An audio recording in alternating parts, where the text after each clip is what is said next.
If your tendons hurt when you jump, this video might be the most important video you ever watch. We're helping a decathlete. His name is Dillan, which if you don't know what the decathlon is, it's an event in track and field where you do everything. Run, jump, you throw, and it is very intense on the body. In the video, John did a needs analysis for him and wrote up an entire plan to take care of his knees. And you're gonna be able to apply those same concepts to your training. Hope you guys enjoy the video. So I'm the decathlete from last Tuesday's meeting. It was the iPhone 13 Pro who wanted to hop on here and get a decathlon, I guess, personalized decathlon training for, well, I guess I have you guys whole year. And so I wanted to know what. Well, we're gonna get right to that. So I need to get a lot of information from you. What are your marks right now? So decathlon, it's 6,000. That was like from like 2 years ago, but 100, 1150, long jump, 665, shot put, 1294, high jump. Give me 1 second. 1294 in shot? 1294, yeah, in shot. What? Okay, high jump? 185. Okay, so you're pretty good. 400? 5205. What was your long jump again? 665? Yeah, yep. 1158 was 100. What's 110s? 1494. Oh, you're a good hurler. Well, relatively. What's your discus? 3594. Okay, and then pole vault? 449. Okay, jab? 5658. Oh, so your score is in the sevens. What's your 15? 454. I've only done one decathlon, so the 15 and the 15. You can easily score in the sevens. Wow, you're pretty well rounded. I'm actually shocked by the shot. I'm not gonna lie. You look like a lean guy like myself. No way I could throw 13. I study physics at school. I teach myself the form, and I'm all physics behind it. Same with pole vault, so I'm a big physics. You're like a biomechanic nerd like me. Yeah, that's awesome. So you do a really good job of transferring that energy. That's really impressive. So are you healthy right now? I have patellar tendinopathy. I had it since my decathlon about 2.5 years ago, but I'd say like I'm around like 90%. Like I pole vaulted yesterday and was good. Like my knee was fine. Okay. I'm doing isometrics, 40s. You're on top of it. How many days a week do you think you can do? Like 6 days a week, roughly. Okay. Like you're healthy enough to do that? Yeah, for sure. Oh, and I had elbow surgery last July on my javelin. I'm pretty much fine. I mean, I'm just doing my So right now, I mean, you probably go back to school in like a month, right? Yeah, I go back at the end of August. Do we have like 1 month to load this up, or what's your plan? Oh, no. I'm on club, so I have a ton of flexibility. I mean, dude, I've been programming my stuff all independently. Honestly, you have access to like facilities? I have access to rec facilities, and there's a lot of stuff there. How are you vaulting? It's just pole vault I can't really do. I mean, I can do all my lifts, I can do all my sprints whenever I want, pretty much. Yeah. Okay. So the biggest constraint for you is going to be practicing vault. That is easily the most important event that you probably need to work on, but also the one that is going to be the hardest to get access to. So I would say for you, that's going to be, a major limiter, more or less. In terms of the event work, the knee is going to have to be taken into consideration. You can't really get away with nuking yourself with no regard for your patella. I want you to just keep that in mind. Our goal is going to be to put some mass on you first. You definitely need to get a bit stronger. And then the sprinting, it really depends. I think you can probably handle a good bit of sprint volume, honestly. Like now? Now you could. Okay. It's not going to bother your patella really much at all. It doesn't. We want to try to increase your capacities now in a relatively specific way, just because you are getting closer, like relatively closer to the season. I am going to put this together for you. I'm going to actually modify. You know Joe Delgado? Are you familiar with him at all? I do, yes. Yeah, Joe's a fucking G. I love that guy. He's like an 8400 or 80 something. Yeah, 82. Yeah, 3. Yeah. We're going to try to get pretty much right into it. I am going to try to get you back to doing some form of plyos, but if your knee's bothering you on those, we're definitely going to cut them out. I will say there's a huge premium on event work. Basically, what I like to see is guys blend their throws on the general days with the jump days coming on those relatively higher intensity days. So for you, I want to sprint. We'll start sprinting twice a week. I'm just going to bleed you into it relatively carefully, and then we're just going to try to get you as strong as possible ASAP, because there's no substitute for strength work. So the throws I want you to do on Tuesday. I mean, really, you can do them as much as you can handle. Jab is probably the one that you have to be the most careful with, I would say. Can you bench right now? Yeah. I can do. I'm not restrained on any stuff. I guess when I maxed out my hang cleans, I didn't go like 100%. I went 205, which is like 95 of what I think I can do, 95%. Yeah. Can you squat heavy without problems, or is it still? Yeah. No, that's fine. Okay, so I don't have any actual problems. I just like held back just for safety. It didn't bother me. Okay, so I would tell you this: you need to stay on top of the isos for the patella. Like 3 times a day, you need to be doing that. morning, like breakfast, lunch, and dinner. You have to be doing those. For you, I would probably either do a kettlebell isometric. So hang your leg off the side of a bench, keep your knee bent at like 20 degrees, or like bend it 20 degrees from 180, because that's going to be the most specific, maybe even 30 degrees, because that's going to be the most specific angle for you to develop strength in the tendon and the muscle. When you have teletendinopathy, you get like a lot of neural feedback in a negative way, and it causes inhibition, and then that can cause issues. So we're trying to restore that. It sounds like you've done a pretty good job the last couple months on the load management. So you're definitely not like a slug. I think for you right now, the key is going to be getting the volume in of the jumping without pissing off your patella. That's going to be and your elbow. Those are going to be the two biggest constraints for you. I'm going to share my screen here, and I'm just going to make, so Dylan, once a month, I would do these calls. I don't know, unless you're like loaded and you have infinite money, just to like go through and we can just write the programming during this. By the way, if you guys want a custom plan to help get rid of your knee pain, you can do that by going to thpstrength.com and signing up. Currently 90% off your first month. That means you can get a custom plan for your knees, individualized for you, for just $12 in your first month. So take advantage of that deal, thpstrength.com. Now back to the video. For now, I think you can do, I'm just going to just start with the current day. I know it's Tuesday. I just want you to start with what's currently written. So your high intensity days are going to be Monday and Thursday, and this is going to allow you to balance out some of the high neural loading. You could alternatively move the strength work to this day and do like a true load management setup. A lot of multis don't like that, and it is better to do it this way, but it does depend on your tolerance. So I want you to look at this Monday session and tell me if you feel like this would piss your knee off. So it's excels. So you do a full warm up. Do you have your own warm up, or do you want me to put one in? I have my own warm up. Okay, that's fine. And then I want you to do also always do your ISOs for the, I'll put it in for the knee. ISO.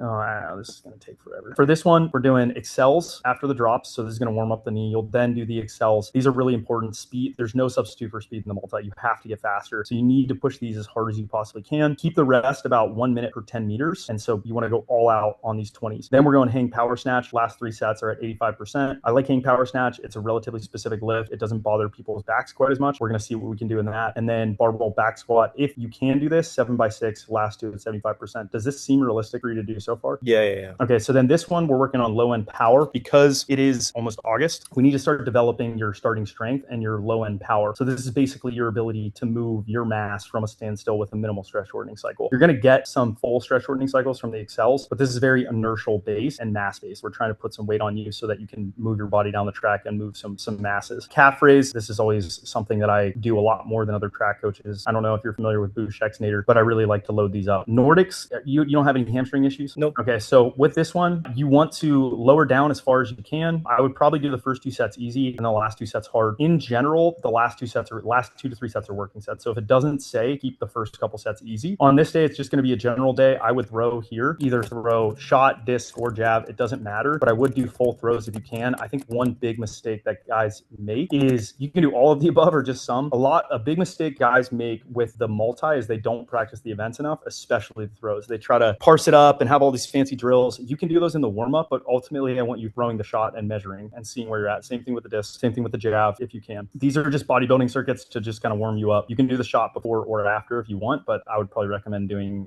it depends on the person. I like doing it after, as like this is a little warm up, but you can going after or doing the warm up. I would do this first just so you're warm. Yeah, yep. And then I would go into this. Yep. And then this day we're doing a high intensity upper body day. Now the reason we're splitting it is because hypertrophy is a major focus for you right now. We're going to try to get your bench press up. That's why we're going relatively heavy here. We're supersetting it with a plyo. So lying med ball, catch and throw. You're laying on the ground. You have the med ball in your hand. You're throwing it up, exploding up, and catching it. So this is a stretch shortening cycle. Really, really good for shot and jab and disc. Then we're doing these just to put some mass on your upper body. Then you're back to a high intensity day. So we're doing drops again, kind of to warm up. Do your full warm up. Make sure you do your knee isos. Just manually sub that in. I don't want to change this in 400 clicks. Yeah. If you want me to, I can, but I really don't. No, so before every lower body isos, really? Yes, I would do them every day. Yes, I would do them every day. Okay, every day, 3 times a day. I do have one question. After jump day, maybe like an hour or so after the jump session, what do you? I would do nothing.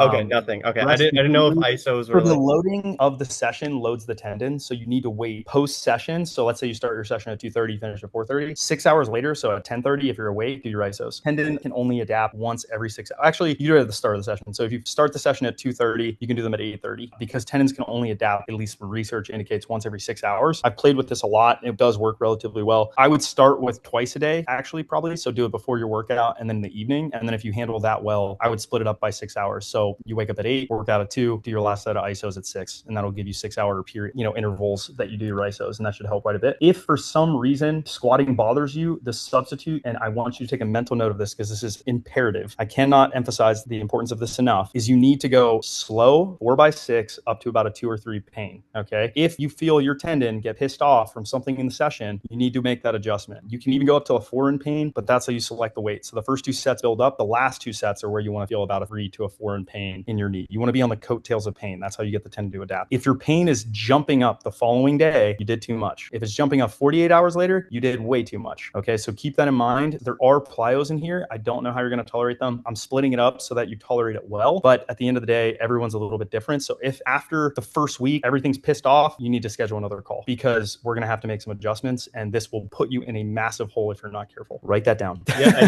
did. It's in my doc. Okay. Then we're going back into the high intensity day. So you're power cleaning. You know how to power clean? Yep. Good. And then we're working on a light sled if you have it. If you don't, just find a slight hill. I think you guys have some hills. Try to be on the grass for this. If you can be on the grass or track if you want, but I would be in flats. Don't be in spikes. Standing jumps. This is the same circuit. We're just working on the low end power. And then again, we're trying to get your max strength up a little bit here. I think I lost your screen.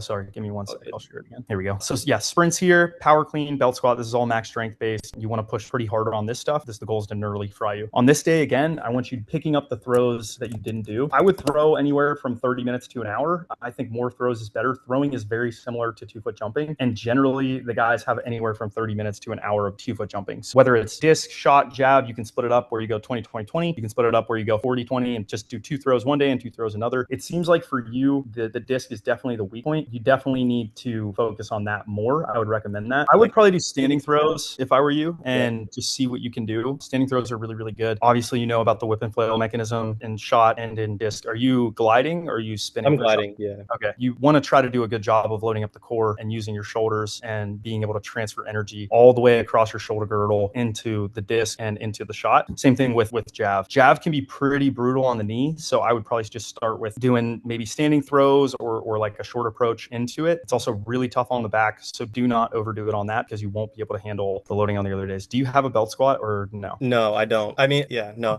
With Jav right now, I'm following a return to throw protocol. So okay, who are you using? Days, I'm doing that until whose return to throw protocol are you using? Dan Labadia from Jack Javelin. He has a free thing. Another one that you could look into is Dean Jackson. He works with pitchers, but you could adapt it to javelin as well. He tore his UCL, his labrum. He's herniated tons of discs. Dean works with big leaguers in throwing, and he's probably the best throws coach I've ever met in my entire life. He knows more about the throw than people don't know exists. I would strongly encourage you to look him up. He worked at Driveline for a while, and they did 3D mocap, super cool stuff. So then on this day, you're doing again the heavy upper body. If you have to take the clap push-ups out, that's fine. I would try to get the overhead press in. Same thing applies here with any of these lifts that it applied with. The same principles apply to the UCL that apply to the patella with any of those exercises. You may know this, the patella is technically a ligament, but a tendon. The UCL is somewhat similar. It stores and releases a lot of energy. It's the first thing to break down. I want you to try to go slow if you're feeling anything more than a 3 or 4. Same exact recommendation. Again, 4 sets, last 2 sets, you want to be at about a 3 to 4 out of 10. If you push that, you will go the other direction and it will not be good. So we want to really